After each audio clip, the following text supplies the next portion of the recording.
Buonasera e ben ritrovati con l'informazione flash di News Sicilia. Vediamo insieme i titoli più rilevanti del pomeriggio.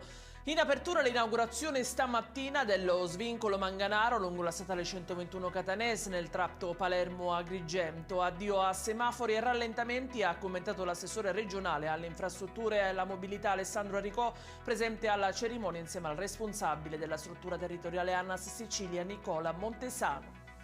Prosegue il percorso di privatizzazione della SAC, la società di gestione degli aeroporti di Catania e Comiso, in attuazione della delibera approvata dall'Assemblea dei Soci lo scorso marzo.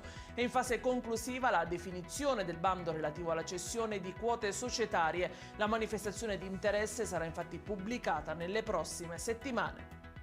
La cronaca con altre 4 misure cautelari nell'ambito dell'operazione Naumachia a Catania. Il provvedimento a seguito degli interrogatori sui 38 soggetti già arrestati nei giorni scorsi. Nel mirino gli stipendi alle famiglie dei detenuti. Secondo quanto emerso dalle indagini, Ivana Maugeri e Francesca Mirabella, rispettivamente mogli di Salvatore e Daniele Nizza, avrebbero percepito mensilmente fino a 2.500 euro. Secondo il giudice Marina Minasola della quinta sezione penale del Tribunale di Palermo, non ci sarebbe alcun nesso tra le riprese video di formiche nel reparto di pneumologia del Civico e la morte del settantenne Vincenzo Oliveri, avvenuta nel 2017. Tutti i medici imputati sono stati assolti.